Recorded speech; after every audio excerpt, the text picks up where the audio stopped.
Lou, lou, lou, lou, lou, lou, lou, lou. Alors, bonjour Elena, bienvenue sur notre chaîne, les rendez-vous de Corinne et de Sophie, qui sont là pour permettre à des personnes ordinaires qui font des choses extraordinaires, eh bien, de proposer à l'écoute à nos auditeurs leur joli parcours et peut-être même que quelques bribes pour donner l'envie de vous rencontrer plus en détail, plus approfondissement.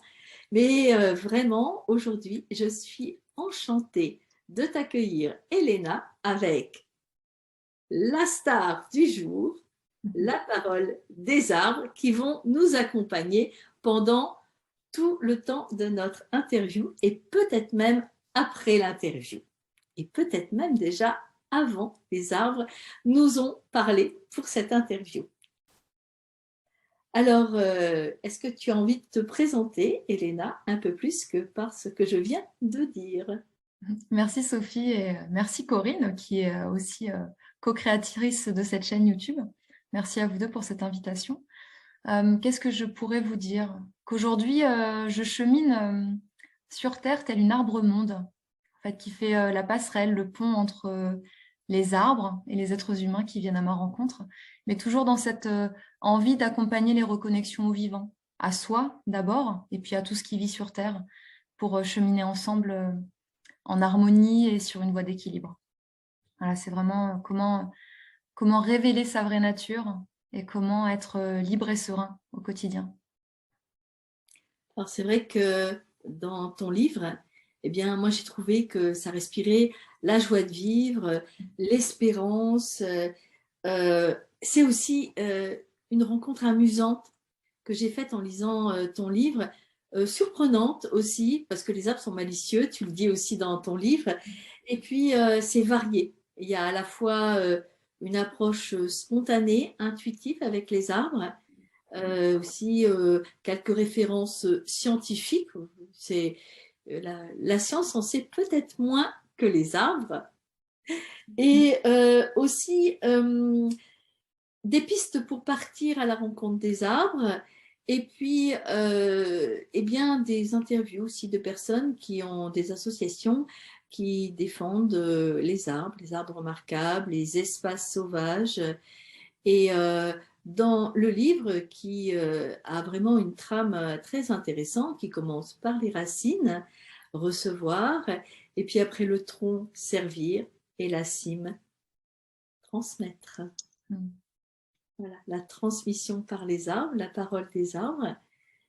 Alors, si j'avais une première question à te poser, je dirais qu'est-ce qui a fait de toi une fille ordinaire à une fille extraordinaire? Et j'inviterai le séquoia. Mhm. Le séquoia. Mhm. Il y en a plusieurs dans le livre de mémoire, mais tu parles duquel séquoia? Eh bien, le premier qui t'a dit Mm. alors, Elena, quand est-ce que tu l'écris ce livre? Oui, pour répondre à ta question, je pense que on a tous un cheminement de vie intime, intérieur, qui souvent est source aussi de souffrance ou d'accidents. Moi, il y a eu un burn-out, en fait, voilà, j'avais une carrière professionnelle dans le secteur de l'économie sociale et solidaire, et puis un jour, mon corps physique a dit stop, je l'ai poussé trop, je lui en ai demandé trop, je n'écoutais pas à l'époque. Et puis voilà, ce burn-out m'a complètement fait s'effondrer tout mon monde, tout ce qui était connu autour de moi. Et ça a marqué un retour à mes terres natales, ça a marqué un retour à la nature, un peu obligé et forcé. Et c'est comme ça que j'ai retrouvé le chemin de la forêt notamment, qui était près de l'endroit où je suis retournée vivre pour me ressourcer et me régénérer après cet accident de vie. Et les arbres, petit à petit, m'ont dit mais comment ça transmettre ce que tu as appris? Cette notion, cette médecine de la forêt, cette sylvothérapie, ce Shirin-yoku qui est né au Japon il y a plus de 20 ans, c'était ça t'a aidé.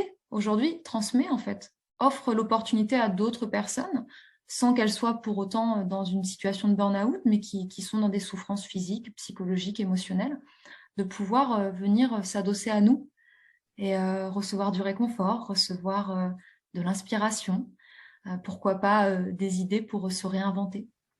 Et donc, ça a été cet accident de vie finalement qui m'a permis de dire bah, comment je peux faire différemment parce qu'il est hors de question que je revive cette expérience. Donc, comment faire différemment? Et puis après, la deuxième grande étape, ça a été la demande des arbres à écrire ce livre. Voilà, ça a été autre chose que d'accompagner des personnes en forêt à se reconnecter aux arbres et à la nature pour prendre soin de soi. Là, c'était un peu, bon, les copains, ouais, d'accord, mais bon, je vous entends dire des mots, des phrases pour l'instant, de là à écrire un livre qui aujourd'hui, c'est un bébé qui fait 300 pages, c'est pas la même chose. Et puis, j'ai mis un an avant de leur dire oui. Je suis un peu têtue parfois. Et à partir du moment où j'ai dit oui à cet arbre qui m'a rappelé qu'ils attendaient, ils attendaient que je me mette au service du vivant d'eux en tant qu'arbre. Et dès que j'ai dit oui, bah, tout a été fluide. C'est eux qui ont trouvé l'éditeur, c'est eux qui ont trouvé les soutiens, notamment financiers, pour que je puisse me consacrer une année à l'écriture. Voilà, ça a été après une autoroute, on va dire, de bonheur et de fluidité. Donc, tu peux dire que le séquoia, c'était le déclencheur. Oui, ça a été, en tout cas, les arbres qui m'ont demandé d'écrire le livre, il y en a eu deux. Ça a effectivement été des arbres qui ont impulsé une transformation intérieure. Tu veux parler du deuxième? Le deuxième, c'est le chêne à trois troncs. Je ne sais pas si tu te rappelles de lui dans le livre, qui fait une blague et que je partage. J'ai pas envie d'en révéler trop, mais voilà, il m'a gentiment rappelé Il y a leur des demande. voilà.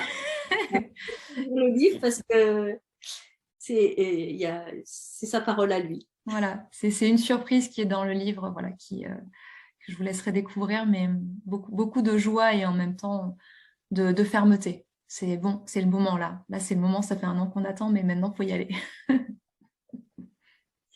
Et alors, j'avais envie de te demander quel a été, si tu avais à décrire l'état avant d'écrire ton livre, ton état de vie avant d'écrire le livre et l'état dans lequel tu es après avoir écrit le livre.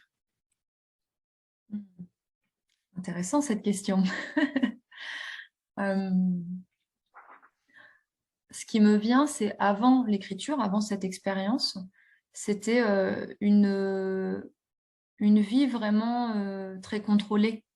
Enfin, d'où le burn-out aussi, hein. C'est que voilà, il y avait une vie très remplie, trop remplie. Il n'y avait plus d'espace de vide, de temps de repos. Voilà, toujours plus, toujours faire un effort, toujours forcer peut-être aussi la vie, les choses.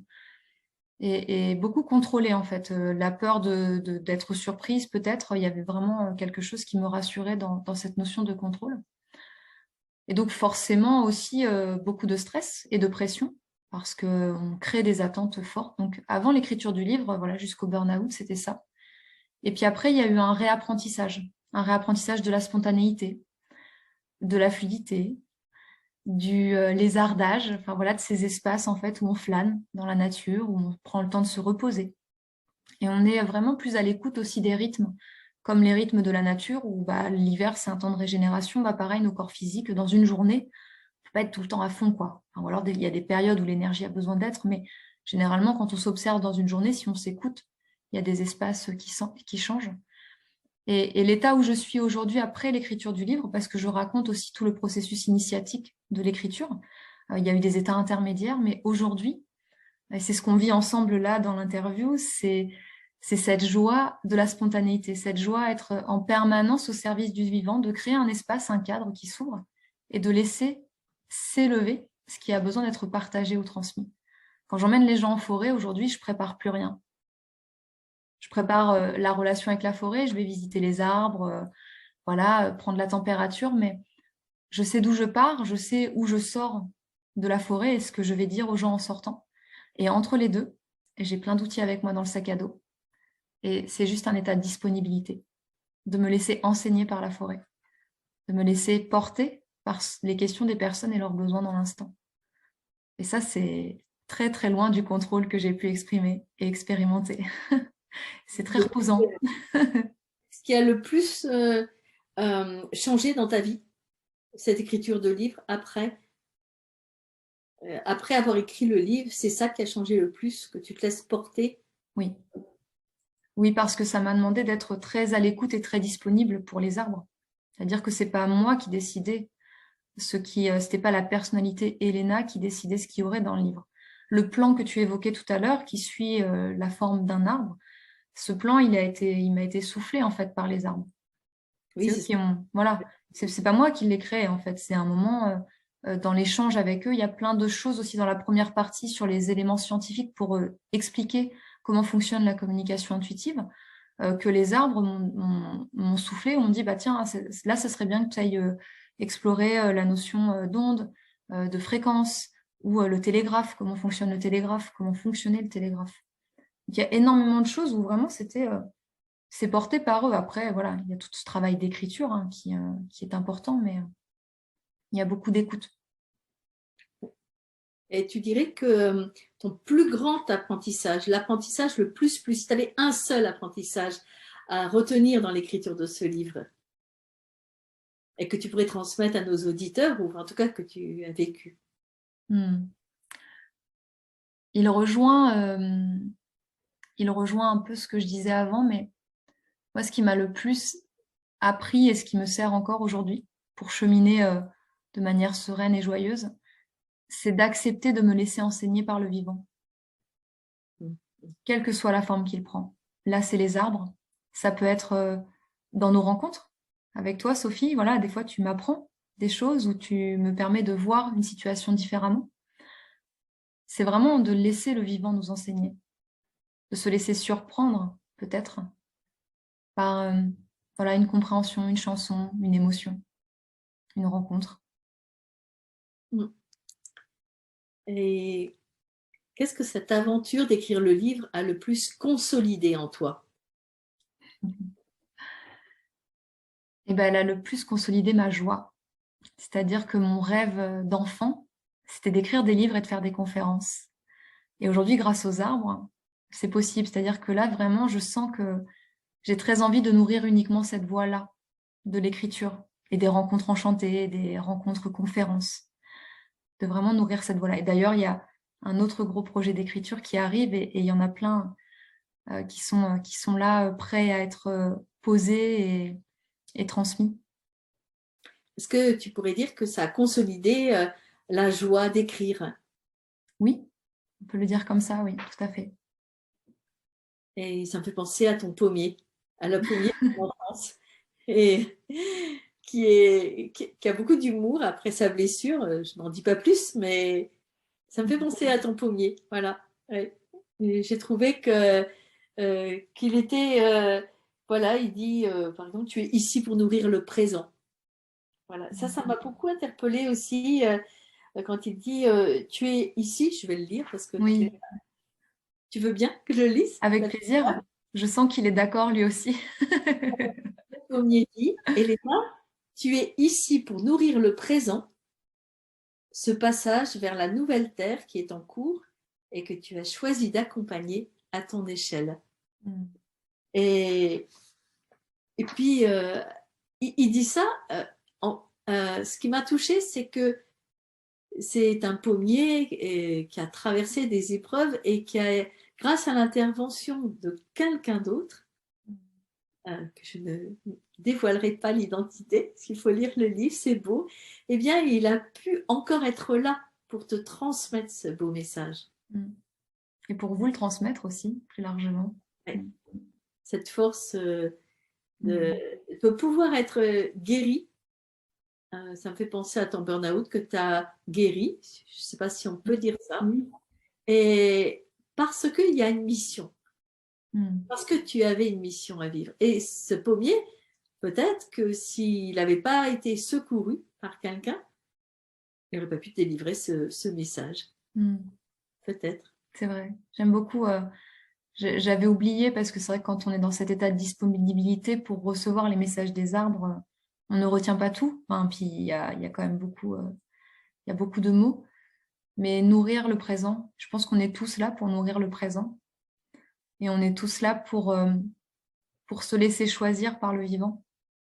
C'est comment à un moment, tu me demandais tout à l'heure, qu'est-ce qui a été le plus consolidé aussi dans mon quotidien aujourd'hui, et c'est ça, c'est cet apprentissage que finalement, je suis pas sûre qu'on choisisse. Je suis plus sûre qu'on choisisse notre mission de vie. J'ai l'impression qu'on accepte ou pas de se laisser choisir par la vie dans une direction. Au même titre que je suis pas sûre d'avoir choisi de répondre à l'appel des arbres. Parce que c'est pas la vie qui a choisi à travers moi et que je me suis laissée choisir pour cette aventure joyeuse et initiatique. Oui, et c'est comme une co-création, c'est ce que tu disais. Ouais. Co-créateur, en fait, c'est comme l'échange avec les arbres, par leurs racines et qui puisent l'eau et qui nous la redonnent et au centuple, mais je ne suis pas une scientifique. Quelle est la part de toi qui a été le plus consolée par l'écriture?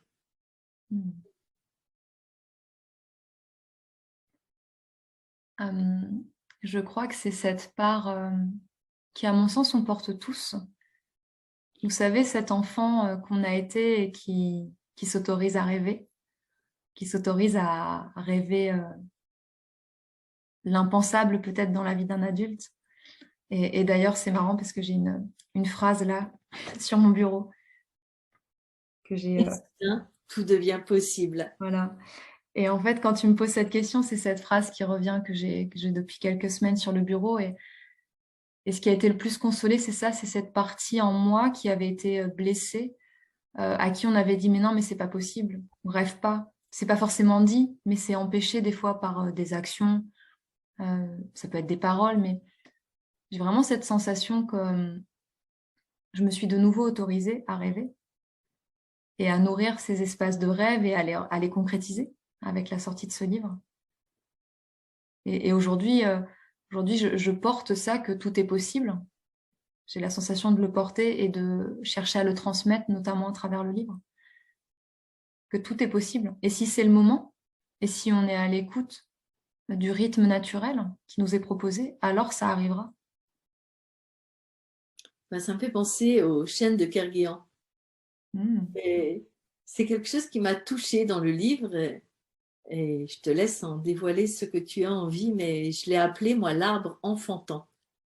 Et avec un jeu de mots, puisque tu sais que j'aime le chant, l'arbre enchantant, mais enfantant. Cette histoire m'a beaucoup touchée et me fait penser à... Si tu veux, peut-être qu'on peut lui demander qu'est-ce qu'il en pense. Oui, c'est ce que je sentais qui était là. Toi aussi. Voilà, c'est ça. Peut-être on peut partager ce qu'on ressent de l'arbre en écho. Et puis juste avant, le chêne de Carnéan, c'est une magnifique rencontre que j'ai faite. C'est un arbre qui est situé sur le territoire de Brocéliande, mais qui est peu visité parce qu'il fait partie déjà d'un ensemble de chênes près d'une chapelle sur cette commune de Carnéan. Et qui n'est pas sur les cartes de Brocéliande comme un lieu magique ou un lieu particulier à visiter. Voilà, il est un peu passé, on va dire, en secret. Et c'est Benoît qui m'a présenté cet arbre. Il travaille au CPIE de Brocéliande, donc il prend soin de la faune et de la flore de ce territoire. Et il a accepté de me présenter des arbres de Brocéliande pour le livre. Et c'est vrai que j'ai eu un coup de cœur pour ces arbres, cet ensemble d'arbres, et notamment celui-ci. Et j'ai passé un très beau moment à ses côtés.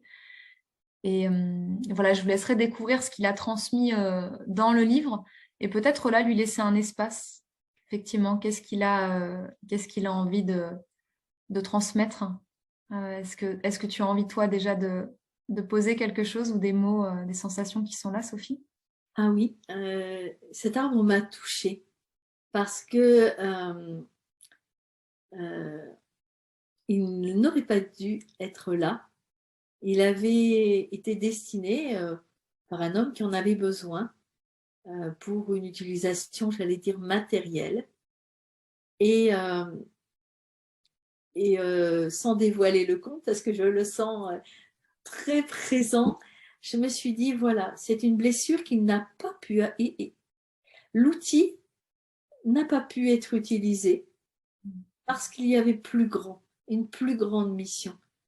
Et en fait, parfois, c'est ce qui me vient, on a une très bonne intention, on pense que il y a comme une sorte de justification et qui est raisonnable, c'est-à-dire qu'avec la raison, il est raisonnable de faire quelque chose, Et puis, il nous aide des fois à demander, si on écoute juste l'intuition, de faire quelque chose qui n'est pas raisonnable, qui nous prive sur le moment de quelque chose pour nous donner beaucoup plus grand. Et c'est pour ça que je l'ai appelé l'arbre enchantant enfantant ou enfantant enchantant. Je ne veux pas trop révéler parce que je sens que ce chat n'a pas envie de trop de détails. Il n'a pas envie de détails. Ce que je perçois de lui là, maintenant, c'est quelque chose qu'il n'a pas transmis dans le livre. Et ce qu'il nous invite à faire, c'est aller le visiter. Mais soit, si vous avez l'opportunité d'aller à Brocéliande, là, dans les semaines, dans les mois qui arrivent, ou sinon simplement à penser à lui et à vous relier à lui pour planter des graines. En fait, je le sens très aimant de pouvoir déposer près de lui, en son tronc, près de ses racines, vos graines. Les graines de vos projets, de vos rêves, de ceux qui sont peut-être là en sommeil, que vous n'avez pas encore osé planter dans la terre, arroser, mais qui sont, voilà, comme vous savez, quand on était enfant, on avait des fois des billes où on ramassait des cailloux précieux qu'on mettait dans notre poche et on les gardait là, je sais pas, pour plus tard. Et là, plus tard, c'est maintenant. Et si vous avez l'élan de déposer certaines de vos graines, de vos projets, de vos envies, de vos rêves, de pouvoir symboliquement ou physiquement les déposer en son tronc ou à son pied. Voilà, de les lui confier. D'en prendre soin, vous aussi, mais de les lui confier. Comme, voilà, comme d'un accompagnement bienveillant à laisser se déployer ces graines, laisser grandir. Ça me fait penser au gland aussi, des fois que je ramassais dans la forêt. Et je ne sais pas pourquoi j'aimais ramasser des glands. J'en avais plein mes poches. Et voilà, ces graines à ressemer un peu plus loin, comme aussi l'histoire de celui qui plantait des chênes, qui est une autre histoire. Voilà. Et là, je ne sais pas si vous ressentez, si toi, Sophie, aussi tu ressens, mais au moment où on partageait, où l'arbre était invité et pouvait s'exprimer à travers nous, il y a comme une espèce de porte qui s'est ouverte. Je ne sais pas si vous avez pu sentir ça, il y a une amplification, comme si là, il y avait un espace, un sas qui s'était ouvert à travers le tronc de cet arbre pour vraiment pouvoir, vraiment concrètement, nourrir vos rêves, nourrir ces graines qui ne demandent qu'à germer, qu'à grandir. Ouais, juste. Voilà, sentir ça. Et en fait, la prochaine question que je voulais te poser, c'était, et elle s'invite de façon très intuitive, c'était quelle est la part en toi qui a été le plus éveillée. Et, je pensais aussi à d'autres chaînes, à Glastonbury, que tu as rencontré. Gog et Magog. Et comme tu disais, cet espace qui s'est ouvert, ça me fait penser à ça, ces espaces de ces deux, de Gog et Magog qui sont pour moi qui respirent la joie, l'espérance. Et ça me faisait penser peut-être que c'est ça, que la part qui est la plus éveillée en toi depuis l'écriture de ce livre. Ce qui m'a traversé quand tu as commencé à formuler la question, c'est vraiment l'être, l'âme, l'esprit, peu importe comment on le pose, mais c'est ça. Et plutôt qu'être éveillé, c'est comme, vous savez, quand il y a par exemple, le faîne du hêtre, ce petit fruit qui est tout piquant à l'extérieur comme un hérisson et à l'intérieur tout doux comme de la soie. Il contient un fruit en forme de losange. Et ça, on peut le manger, en fait, c'est comestible, cette graine-là. Et quand elle se révèle, comme si quand elle enlève à l'automne, qu'elle se révèle et que le fruit piquant à l'extérieur tombe, c'est comme si l'âme était ce fruit, ce losange, et qu'autour, en fait, c'était notre humanité, notre ego, notre mental. Et que quand ça accepte de se polir un petit peu ou de s'ouvrir, l'âme peut être là au premier plan. Et c'est plus ça que je ressens et que j'ai expérimenté dans l'écriture du livre, c'est un processus d'humilité, c'est-à-dire l'ego recule, la personnalité, les croyances limitantes de notre humanité reculent pour que l'âme puisse être au premier plan et puisse servir le vivant. Et c'est ça qui s'est passé, c'est ce processus, et c'est toujours un rappel de dire les arbres, les animaux n'ont pas d'ego. Ils ont une vie beaucoup plus paisible et plus simple que la nôtre. Mais juste les côtoyer, ça rappelle qu'on peut devenir arbre, qu'on peut cultiver aussi ça, d'être le moins en moins possiblement ou le moins souvent possible happé par notre ego, après par notre mental. Vraiment qu'il puisse s'effacer et servir notre âme et l'expression de notre âme. Je ne sais pas si c'est clair pour toi, Sophie, si c'est clair pour toi, ça le sera pour les auditeurs qui nous regardent. Justement, je faisais un lien, et il y en a un autre arbre qui s'invite, c'est le platane du Puy-en-Velay. Je l'appellerais la liberté d'oser être soi. Ce qui dit, ma différence attise la curiosité, parfois un peu trop, mais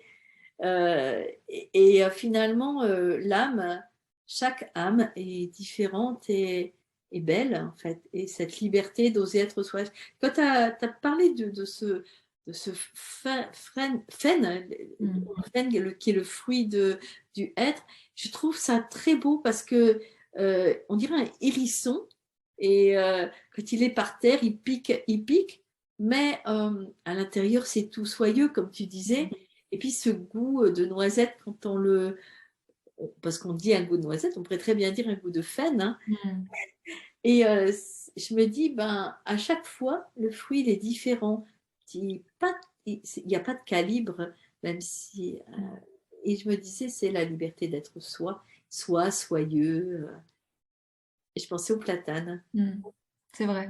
C'est vrai que voilà, ça a permis aussi d'oser être pleinement, mais d'oser être au sens de l'âme qui est sur le devant de la scène. Voilà, c'est ça que j'ai pu exprimer, expérimenter, nourrir à travers l'écriture du livre et stabiliser, ancrer aussi. Et tu parlais d'ancrage, tu dis aussi que les racines ont deux fonctions principales. Je te laisse le dévoiler. Alors, deux fonctions principales. Il y a beaucoup de choses dans le livre. Il y a plus que deux fonctions pour les racines. Alors, les principales... L'ancrage et nourrir. Et nourrir, c'est ça. Hein, ouais. Ancrage et nourrir. Et oui, parce que quand notre ego, par exemple, notre mental, nous emporte, on se raconte des histoires, on s'en raconte des pas très chouettes en plus au quotidien. Enfin, notre tête nous raconte des histoires qui viennent mobiliser des émotions, des peurs, des colères, de la tristesse. Et ça, aujourd'hui, quand on est bien ancré en profondeur dans notre cœur et dans notre corps physique, on est moins happé en fait par ces ruminations. Ça arrive, mais on peut plus facilement aussi avoir un mouvement de recul, de retrait, en ayant conscience aussi de ce qui se joue. On reste humain, donc forcément ça va continuer à arriver. Forcément, on a notre tête qui est là, qui a besoin de s'exprimer, qui fait partie de l'expérience humaine. Mais juste de mettre de la conscience et de la douceur aussi. De ne pas chercher à trop se juger, de ne pas être trop virulent face à nous quand ça se vit. Voilà, ça fait aussi partie de ce que la vie nous invite à explorer. Et de se rappeler qu'on est des êtres tellement plus infinis, tellement plus illimités que ce qu'on croit. Ça, c'est aussi un apprentissage des arbres. On est tellement plus que cela. Tellement plus que l'apparence aussi. Ouais. Dans le livre, il y a des arbres qui sont blessés, des arbres qui sont tordus, des arbres qui piquent, comme le hou. Et après, il y a des arbres qui sont remarquables, des arbres qui attendent leur label et qui ne l'ont pas, des arbres clôturés, et peut-être des arbres aussi que l'homme, des fois, qu'on n'a pas pu empêcher de massacrer, de couper. Et ça fait partie de tout notre paysage des humains aussi qu'on rencontre.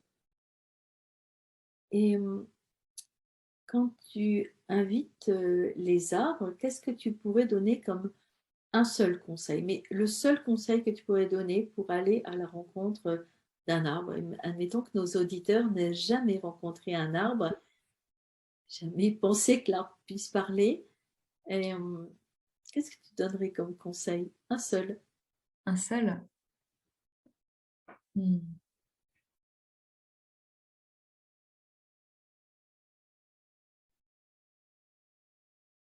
C'est d'essayer, en fait. D'essayer, c'est pas plus difficile de rentrer en relation avec un arbre que de rentrer en relation avec un chien, un chat, si c'est votre animal de prédilection, ou un ami cher. En fait, il s'agit simplement de relations bienveillantes, de relations aussi dont on prend soin, vraiment.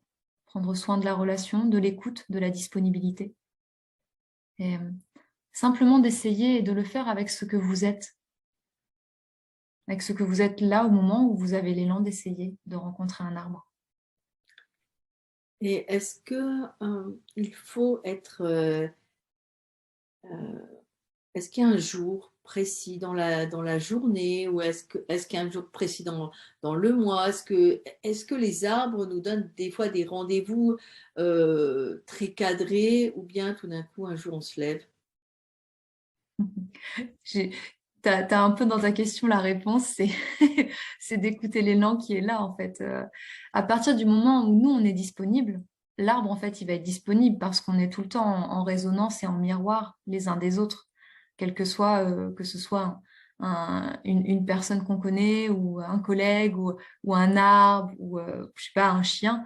En fait on est tout le temps en résonance les uns avec les autres. Donc si nous on est disponible, qu'on a envie, bah, en face, il y a peu de chances pour que l'arbre il nous dise non. Ça peut arriver, mais c'est rare. Ça, pas oublier de demander de la permission, ouais, de dire bonjour quoi, en fait. Voilà. Mais comme on le ferait avec un être humain, en fait, souvent Oui, les oui, gens, oui, c'est ça leur ça. semble évident quand je leur pose la question, bon, bah, on va rentrer en forêt, quelle est la première chose à faire selon vous? Qu'est-ce que vous faites quand vous êtes invité chez des amis et que vous arrivez? Bon, bah, on sonne, ouais, on sonne, on dit bonjour, ok. Et ben, pourquoi on ferait pas la même chose quand on rentre en forêt? Un espace qui est habité, vivant, un lieu de vie, donc qui est clos, qui a un moment un espace défini. Il y a une superficie, et quand on le fait, en fait, les personnes se rendent compte à quel point c'est facile, à quel point c'est marrant, et en même temps à quel point ça change la façon dont on rencontre la forêt. Ouais, alors moi je peux témoigner que quand je suis allée à la rencontre des arbres pour toi, puisque tu n'as pas pu venir dans nos forêts vosgiennes à cause des restrictions, et bien c'est ce qu'a été, tu indiques un protocole pour rentrer voilà, en contact avec les arbres dans ton livre. Et la première chose une chose que je ne faisais pas, eh ben, c'était de toquer à la porte. Et alors ça, j'ai trouvé que c'était d'une puissance magique et enfantine. En fait, ça m'a fait penser, quand tu m'as proposé de faire ça pour faire l'interview, en fait, de me rappeler que quand j'étais enfant, je jouais à quelque chose. Je jouais à si j'allais voir quelqu'un, et puis je faisais toc toc toc, et puis voilà, et je me suis dit, ben, c'est aussi simple que ça. C'est me reconnecter en fait à mon enfant, à ce que je pense que en fait, une enfant de 4 ans, elle n'a pas besoin de lire ton livre. Non. Et d'ailleurs, c'est très marrant parce que il y a beaucoup d'enfants, là, je fais pas mal de présentations du livre, des rencontres enchantées sur des festivals en extérieur. Et souvent, c'est les enfants qui prennent les livres des mains de leurs parents et les parents me disent, bah, on n'a pas eu le temps de le lire encore parce que bah, notre fils, ma fille, ils sont dedans, quoi. Enfin, ils sont plongés dedans et ils le parcourent et ils veulent pas le lâcher avant de l'avoir terminé. Donc c'est assez drôle. C'est pas forcément pour un public d'enfants que j'ai écrit le livre, même si je pense que ça peut toucher tout le monde. Et je vois leur accueil, mais très intuitif, très spontané. C'est là, ils flashent sur le livre, quoi. Il y a quelque chose. Ce serait une histoire à leur jeunesse, en fait. Ça serait pareil. J'ai l'impression. C'est très touchant aussi de le percevoir. Bah, déjà, quand on voit la couverture comme ça, Mm. il n'y a pas de couleur, il n'y a pas beaucoup de couleurs dans le livre parce que c'est onéreux. Et Mm. puis peut-être aussi pour aller voir la couleur des vrais arbres, hein. En noir et blanc, des fois, ça donne l'idée du contraste. Mm. Il y a quelques photos en noir et blanc à l'intérieur, il y a plusieurs photos, hein, et en fait, elles attisent notre curiosité. Mm. Et peut-être que notre enfant intérieur, euh, s'extériorise et devient un enfant extérieur. Et je trouve que c'est peut-être ça que ton livre donne le goût d'être comme une enfant, à écouter ce livre qui se lit très facilement. Et en même temps, je dirais que ce livre se lit à la fois très facilement, mais il y a un travail qui se fait. Il y Oui, a un travail à la rencontre. Et peut-être que c'est pas si facile que ça, mais ce qui est facile, c'est parce que c'est enthousiasmant. Vraiment, on part d'un état avant de lire le livre. Je dirais qu'il y a un état avant de lire le livre, une transformation qui se fait à la rencontre des arts, à la rencontre aussi de ta façon personnelle, intuitive et communicative. Et que quand on a lu le livre, eh bien, on est transformé. Et moi, je peux en témoigner. Voilà. merci. Moi qui ai un petit peu participé à ton projet en écrivant quelques pages dans ton livre, ben, j'ai trouvé que c'était transformateur. Merci. Et ça rejoint une intention parce que La Parole des Arbres, c'est le deuxième livre. Il y a eu Avaok avant. Je sais pas, vous le voyez peut-être voilà, à l'écran. Et, euh, et en fait, quand j'ai écrit Avaok, j'avais vraiment envie que les livres qui allaient arriver, parce que je sentais quand même qu'il y en aurait d'autres, soient des espaces de guérison pour le lecteur, soient vraiment des mots qui soient posés pour mettre du baume au cœur aux gens, qui se plongeraient dans ces histoires, dans ces parcours. Et le fait d'avoir ton retour, et puis d'autres personnes se sont autorisées à me dire ça m'a fait du bien de le lire. Il y a quelque chose où je me suis sentie protégée, je me suis sentie accompagnée en lisant le livre, La Parole des Arbres. Bah, ça me touche parce que je me suis libérée de cette attente que ce soit un livre qui fasse du bien. Et en fait, c'est là quand même. Comme Oui, si cette intention que j'ai posée il y a quelques années en écrivant Avaok, ben, voilà, elle allait s'imprégner vibratoirement aussi, pas que dans les mots, mais au-delà, dans chaque livre qui allait être créé, qui existerait. et on peut arriver à... Enfin, la fin de l'interview des arbres n'est pas finie. C'est que commencer. Et peut-être que cette page-là d'interview officielle sur une chaîne YouTube euh, peut se conclure par un petit passage. Et si tu me permets de le lire, c'est Oui. une surprise que je te réservais. Ah, Et en fait, c'est des paroles que tu vas reconnaître, je dirais de qui elles sont. Et je les fais tiennes parce que je le lis. Les gens me disent que lorsque je suis là, c'est facile. Et j'ai de l'émotion à lire la suite. Les gens me disent que lorsque je suis là, c'est facile. Mais que quand ils se retrouvent seuls, c'est plus compliqué de sentir, de percevoir les esprits de la nature.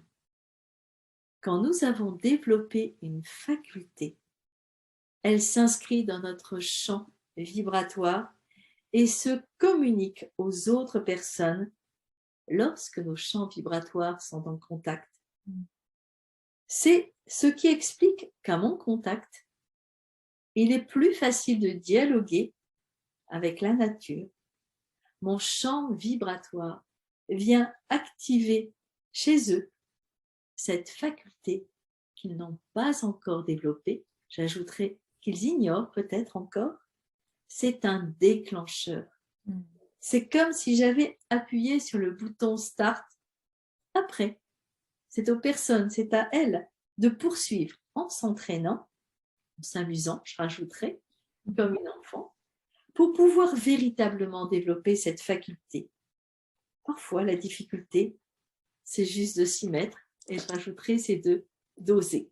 Oui, tout à fait. Merci, c'est un beau cadeau que tu me fais. J'ai très envie de citer l'auteur de ces mots dans lesquels je me retrouve. C'est Loan Miège qui a écrit un livre qui s'appelle À la rencontre des esprits de la nature. Et on fait une coécoute ensemble de Gog et Magog, ces deux chaînes pluricentenaires qui sont à Glastonbury en Angleterre. Et elle m'a accordé un entretien aussi qui est retranscrit en entier dans le livre, à la fin, là, que tu as cité un extrait. Et d'ailleurs, dans cet entretien, il y a aussi des messages inédits d'Esprit de la Nature qui se sont invités pendant qu'on discutait ensemble. Et j'aimerais faire une petite précision sur ce qu'elle dit. C'est que pour moi, on est tous capables de ça. On est tous capables de dialoguer avec les arbres. Parce que finalement, l'arbre est un prolongement de nous-mêmes ou une part de nous. Et on a oublié. On a oublié, mais quand vous regardez les enfants, quand je fais des bains de forêt avec les enfants, pour eux, c'est évident qu'il y a des esprits de la nature. C'est évident que les arbres, ils nous entendent et qu'ils nous voient. C'est évident.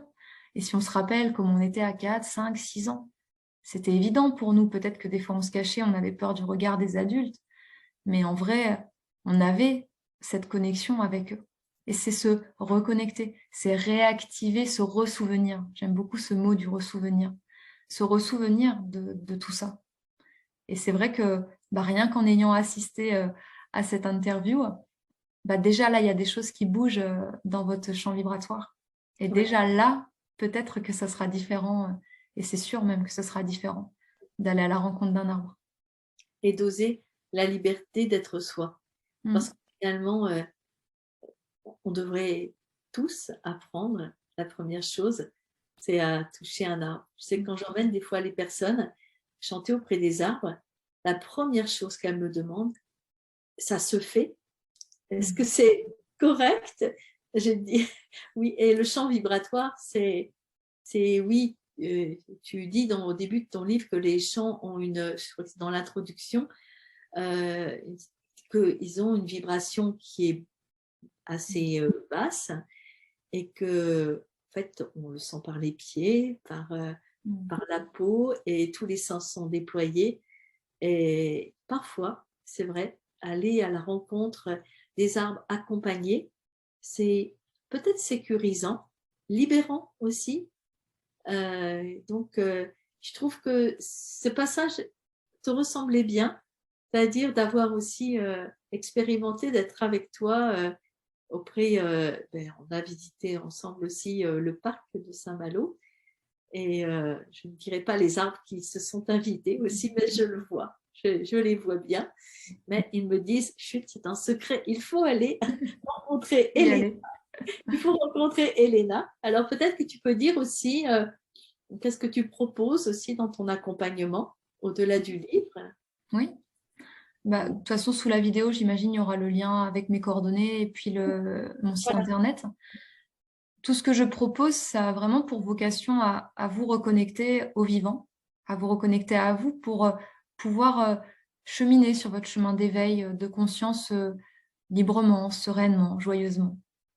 Et après, ça prend différentes formes. Ça prend des formats de rencontres enchantées, de transmissions comme ça intuitives, d'éclairage qui peuvent faire des déclics et vous permettre d'avancer sur vos chemins.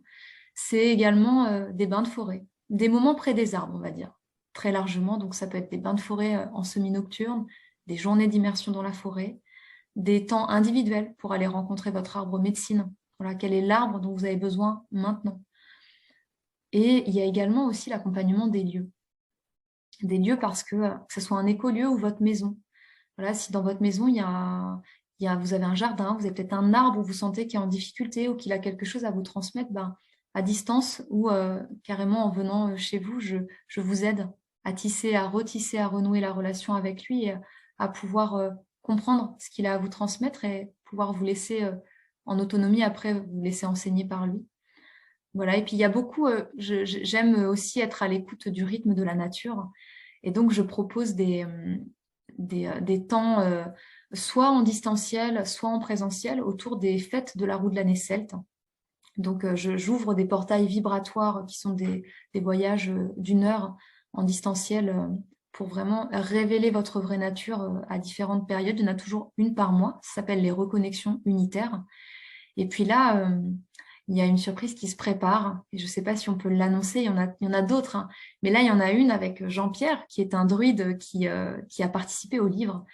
Et donc, du 14 au 15 août, on va emmener les personnes qui sentiront l'appel dans un lieu sacré qui a été dans le livre. Et c'est un message d'arbre qu'on a retiré. Et je suis très contente parce que ça me permet de vous présenter ce lieu comme ça aussi par d'autres biais. Donc, c'est en Bretagne, dans le sud du Finistère, hein, et on vous emmènera vivre une nuit près de ce lieu sacré. Il y a pas que des arbres, il y a d'autres éléments naturels qui seront présents pour pouvoir dormir, célébrer et vraiment vivre une cérémonie dans la tradition du druidisme celte. Voilà, ce sera un temps de reconnexion à soi et à la nature. Et le programme n'est pas défini encore, mais la date, c'est sûr, c'est 14 et 15 août 2022. Voilà. Écoute, je te remercie, Elena, et de nous avoir montré que le parcours d'une fille ordinaire peut être extraordinaire, comme à la rencontre de chacun de nous, dans notre vie ordinaire, on a des choses extraordinaires et que les arts peuvent nous révéler. Mm. Peuvent vraiment être de beaux révélateurs. Moi, j'aime dire que les arbres sont de si belles enseignants et que c'est bien des fois d'être accompagné. Et je te remercie, Elena, de nous avoir accordé ce temps pour la parole des arbres. Et je rappelle ton livre que vous pouvez commander. Et puis aussi, eh ben, Elena, on peut te retrouver. N'hésitez pas à regarder, à vous abonner à notre chaîne YouTube, hein, les rendez-vous de Corinne et Sophie, de près ou de loin, sans tension. Et avoir la joie aussi de rencontrer d'autres voyageurs à la rencontre des arbres, des humains, de paysages. Et c'est un beau voyage que tu nous as proposé, un voyage qui n'est pas qu'imaginaire. Mm. Il doit peut-être devenir une réalité. C'est vous, chers auditeurs, qui voyez ce que vous avez envie de faire. Peut-être que cela vous a donné le goût de rencontrer Elena, de rencontrer les arbres, de nous rencontrer, ou bien tout simplement de rêver. Et c'est déjà tellement beau. Mm. Voilà. Merci. N'hésitez pas à vous abonner à notre chaîne YouTube et à aller à la rencontre d'Elena. Les liens seront en dessous de la vidéo sur notre chaîne YouTube. Mm. À bientôt pour un prochain voyage avec d'autres gars ou filles ordinaires qui ont des choses extraordinaires, qui se sont laissés enseigner par la vie de façon peut-être intuitive, très certainement. À bientôt. Merci. Elena. Au revoir. Au revoir. Au revoir. Lou